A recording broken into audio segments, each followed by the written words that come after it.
South Korea is traditionally a homogenous society, but a declining birth rate and a shortage of women here has led to a dramatic increase in the number of South Korean men choosing to marry foreign brides.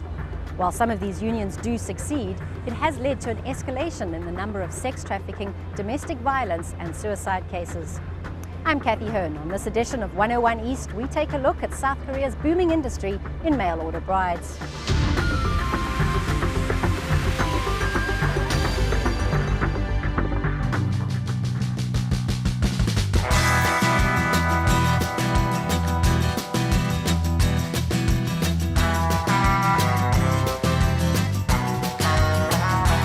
Korean women have no longer wanted to do this housework, elderly care work, child care work that they used to do.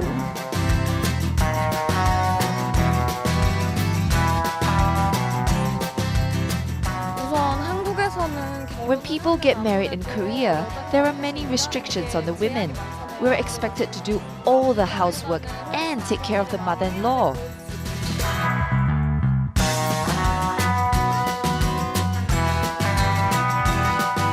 And that's how Korean men, through agencies, brokers, look for brides. The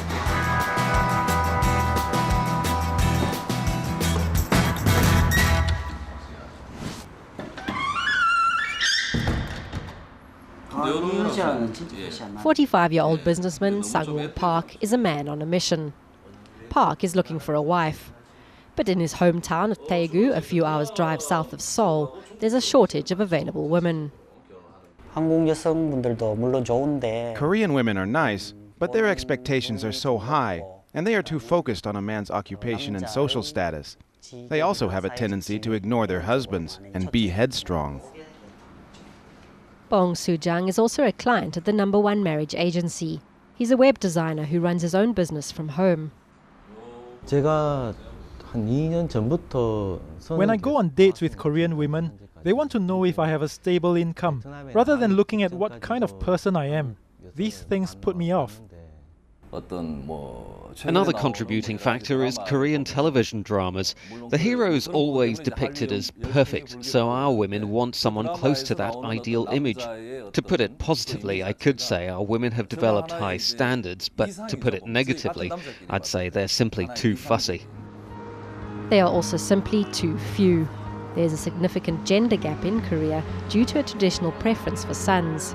And the gap has widened further, with falling fertility rates and more women choosing to focus on their careers instead of saying "I do" to marriage. They want autonomy, they want independence. So Korean men are increasingly looking into poorer countries in Southeast Asia where they stereotype women as more docile or subservient. At first, I was quite skeptical because I heard and read a lot of negative things about these multicultural marriages. But slowly I changed my mind after seeing many happy mixed couples. Government statistics show international marriages in Korea have increased dramatically, especially in rural areas, where 1 in 3 men now has a foreign bride. It's a lucrative industry for marriage brokers like Hae-won Choi, who start the process by showing clients photos of available women. All of them have undergone medical tests to prove they are mentally and physically healthy. The broker then arranges a short overseas tour for the men to meet a selection of prospective brides. Once the two people come to an agreement, the bride's medical checkup is done one more time just to make sure. Then a simple wedding ceremony is held. After the ceremony, the groom comes back to Korea, and it's our time to get busy because we need to prepare the immigration paperwork. Korean men pay around $10,000 to meet young women from poorer countries, including Uzbekistan, Vietnam and the Philippines.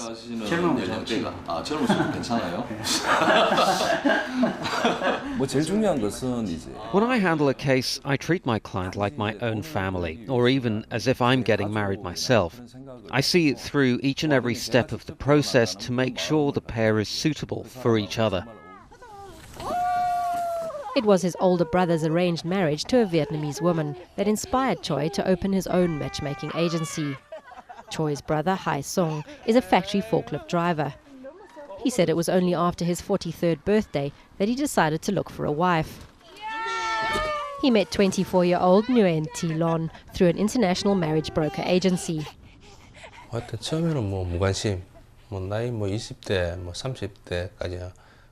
first it was carelessness. In my 20s and 30s it never occurred to me to look for a wife. When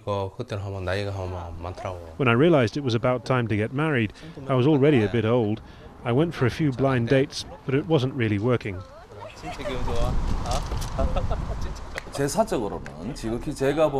My brother wasn't good at dating women. He should have been more proactive. He doesn't know how to appeal to women and he doesn't even try to please them. Not surprisingly, he went way past his marrying age. It was the only logical choice for him to go for an international marriage.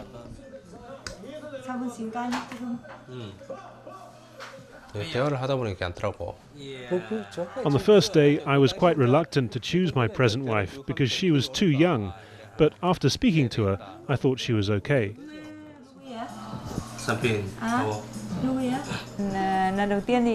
Yes, at first we were strangers, but we became good together, and the relationship has grown stronger. It's been 3 years since I became a mother, and I have matured a lot. Despite their nearly 20-year age gap and cultural differences, the couple appear happy and say their daughter Soo Bin has brought them even closer together. It wasn't love at first sight, but as I was talking to her with the interpreter's help, I suddenly had a feeling that she was the right one. Hai Song says his life has changed for the better, but it wasn't so easy for his young wife, who had to learn a new culture and a new language.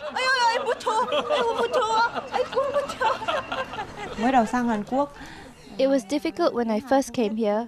I didn't speak any Korean, and it was so different from Vietnam, so it was very hard for me.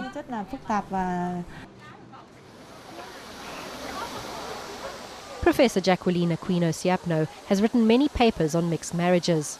She says not all cross-border unions are as successful as the Choi family, and she believes there's an element of racism and xenophobia in Korea towards Southeast Asian countries.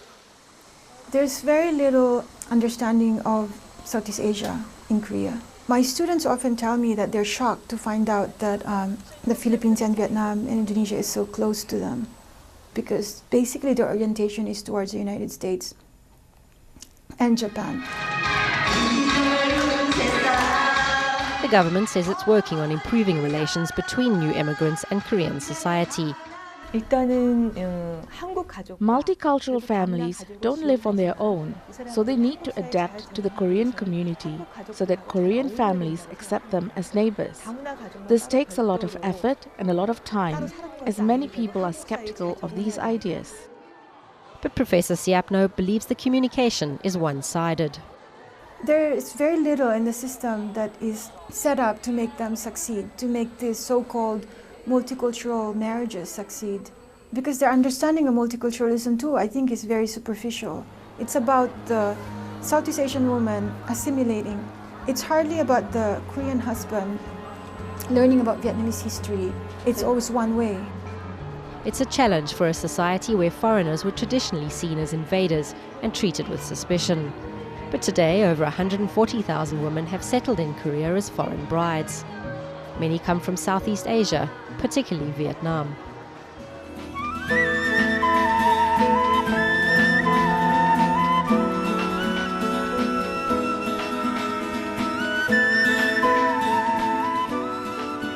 "19-year-old Nguyen Thi Ha lives in a small village in Hai Phong, 3 hours south of Hanoi. She met her Korean husband through a neighbor who works as a matchmaker.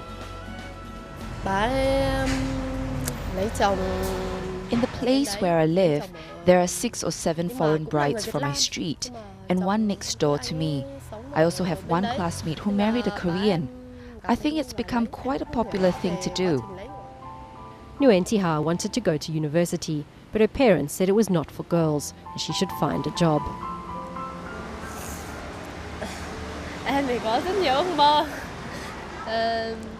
I have a lot of dreams. I dream about going to university and traveling overseas.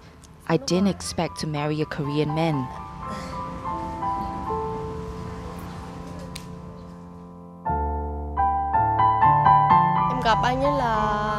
We met each other through the matchmaker. She lives near my house. I asked him a lot of questions through the interpreter. I can't be sure if he told the truth, but I have a good feeling about him, and I trust him. Within 2 days of meeting 36-year-old Joe Boiling Ho, the couple were married. They went on honeymoon with 2 other mixed couples also arranged by the matchmaker. And they shared a bilingual dictionary in order to communicate. After the wedding, he went back to Korea and registered with one of the text message translation companies so we can text each other in our languages, and that makes it easier for us. Nguyen Tiha is waiting for her immigration papers before she can join her husband in Korea. She's looking forward to her new life, but she might not be welcomed by everyone. Despite the government's support for multiculturalism, many still disagree with it. It is an inadequate government policy and there are many loopholes. Multiculturalism has no place in Korea and it does not fit Koreans.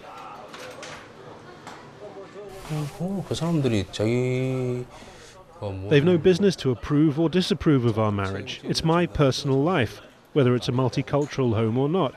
As long as we live without breaking the law, who are they to approve or disapprove of our life?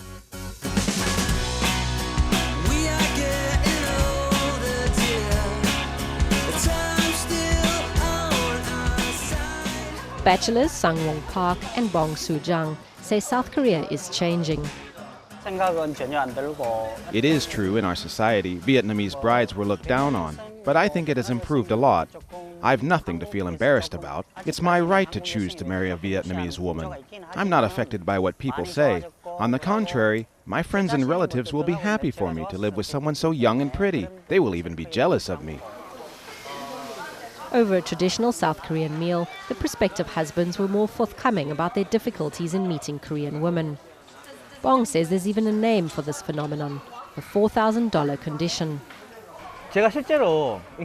Before the woman chooses a man, they specify the man must earn at least $4,000 a month. Here in Daegu City, there are not many of us who make that much money.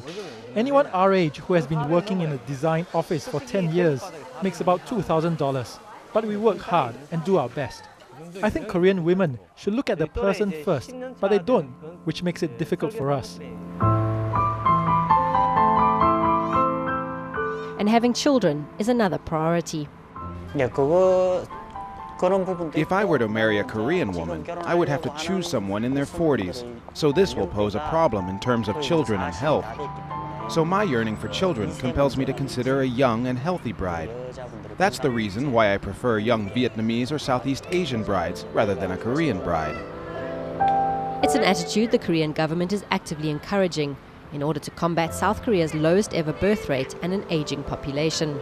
But the policy is drawing criticism. A lot of people question where's the love there or the romance, because if you read a lot of the research on this or interview the women, you find that they're serving the husband, serving the in-laws, and are expected to take care of the mother-in-law, and then they also have to do reproductive labor besides the household labor and the farm labor and all the childcare. This uneven alliance can lead to abuse. Last year, a Vietnamese woman was stabbed to death by her mentally ill Korean husband just 8 days after they wed. And in May this year, a 23-year-old Vietnamese woman died after being stabbed 53 times by her husband. NGOs blame matchmaking agencies for not doing enough background checks on their clients. Some Korean men think of their foreign bride as a possession. They tend to humiliate them and ignore their human dignity, which leads to verbal and physical abuse. Ok Boon Woo runs a shelter for migrant women inside a church in downtown Daegu. Open 24 hours a day, it's the first refuge for foreign brides fleeing violent husbands.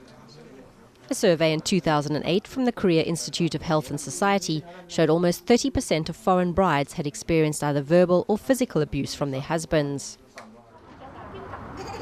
Zhang Van Thuy experienced both. She says her alcoholic husband used to beat and rape her. After she fell pregnant with her second child, she was so afraid she would lose the baby that she fled to the shelter, leaving her firstborn behind.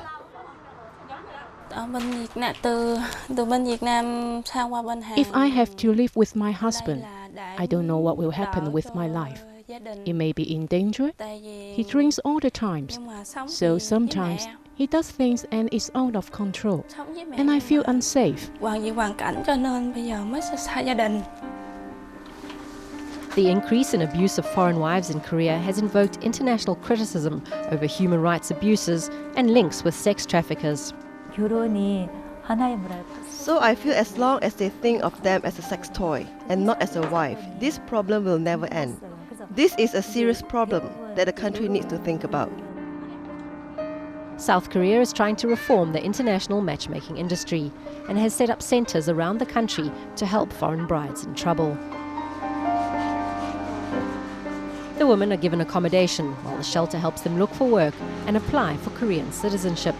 But it's a long process. My life isn't happy. That's why I can't help my family. My mom is sick all the time, and I can't do anything to help her. And I miss my family so much. I feel so sad that I can't do anything to help them. Sometimes I want to talk with my mom and share my problems, but I'm afraid that her worrying will make her more ill, so I don't tell her. But instead of returning home after the end of their marriages, many foreign women choose to stay in Korea and raise their children as Koreans. Now that I've started working and have money to buy milk and nappies for the children, life is better than in Vietnam. Some people are lucky and get to have a good husband. Sometimes without a husband, life can be sad, but our children still bring us happiness. In Vietnam, sometimes life is okay, but often it's not. If my mom needs to go to the hospital, then who will help her financially? That's why I came here to marry a Korean man. I thought I could earn money to support my children and my family back home. If you look at the breakdown of how much economic and also social remittances they send, it's really amazing. They end up sending enough money to build homes for their families in Vietnam, also paying for health care for their aging parents. They're basically doing the work that the state is supposed to do, not only in Korea, but in their home countries. I want to stay here because I have to raise my child. She is a Korean, even though I am an immigrant. I want to raise my daughter here because even without a father, she can live happily with me. For Nguyen Thi Ha, the idea of moving to a new country is a dream come true, but she does worry that her marriage might not work out. I think about that a lot. I don't know what I can do to prevent this, but I trust that my husband will not lie to me. But I do have some doubt in my heart. In life, what you imagine and what actually happens is often not the same thing. But I've seen a lot of couples who do have a good life. And although Nguyen Thi Ha doesn't know what her married life will be like, she is determined to make the best of it. From our talks together, we realize we have similar ideas. Both of us want lots of children, but he wants girls, and I like boys. My husband sells fish, but he wants me to take his job so he can move to an office job, so we can provide a better life for our children. He also says he will not force me to stay with my mother-in-law, but I'm not sure if I want to sell fish. As more foreign women move to Korea, their support network grows, giving them a better understanding of their legal rights. In Korea, once you start living with a Korean husband, you become eligible for permanent resident status after 2 years. Some women, once they have this legal protection, will then no longer tolerate abuse by their husbands, and they will fight back like any other Korean woman would do. They will even ask for divorce if they decide their husband will not change. The failure of more international marriages is not unusual. It's part of the painful process that allows women to regain their rights. But some analysts say unsuccessful mixed marriages could damage relations between Vietnam and South Korea. In March this year, the Korean government passed a new bill that gives better support and protection to multicultural families. But not everyone agrees with this new legislation.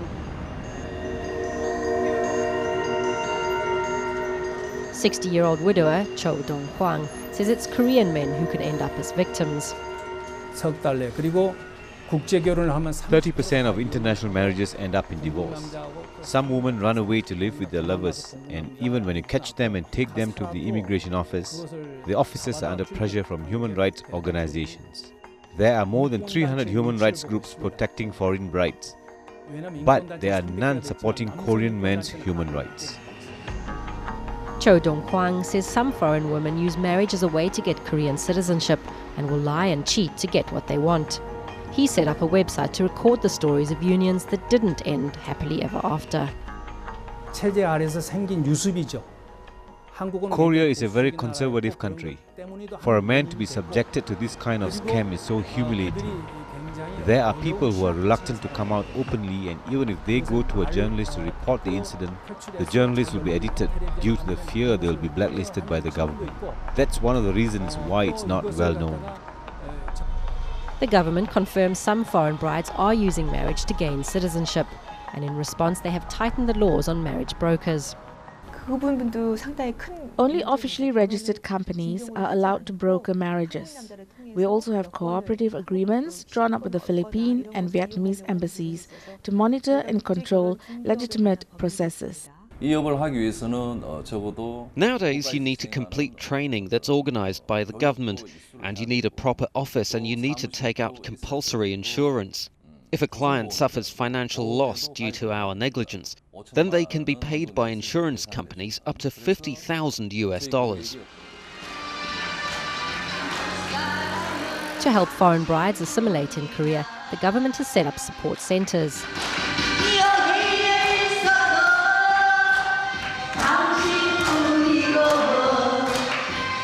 Nguyen Tilon is attending a Korean music class at the Dongcheong Community Welfare Center. It's a chance for her to improve her language skills and spend time with other foreign brides. Each bride has a Korean chaperone to help with assimilation. I like coming to these classes because I enjoy singing so much.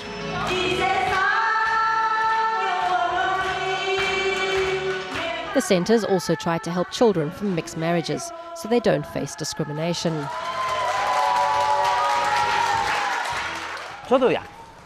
I worry a fair bit about that possibility. I am afraid my child will be left out, but I do feel that our country is changing. But the statistics show children of mixed marriages are struggling at school, with close to 25% dropping out. It's something the government is trying to address. In the country, we have 200 support centers for multicultural families. Teachers visit their homes and teach Korean language skills to mothers and children. They also teach mothers how to raise their children in Korean society and how to be a good parent.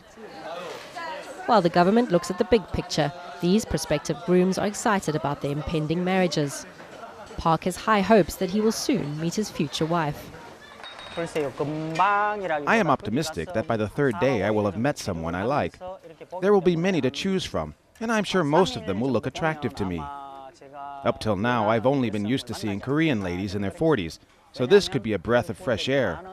Of course, I won't only go for looks, I will also look at their personality. Bong Su's first trip was successful, and he'll soon return to Vietnam to collect his new bride. Although they've only known each other a few days, he is confident their union will last. I was told that it takes just 3 seconds for a person to decide whether one likes that person or not. And my first impression was so nice. I was so overwhelmed with emotion that I almost cried during our wedding, although I'm normally such a macho man. You might say I am exaggerating, but I felt a lot of emotion for my bride. Whatever the risks and uncertainties, growing numbers of Korean men are choosing to marry foreign brides in the hopes of living happily ever after, a choice that is permanently changing the face of Korean society.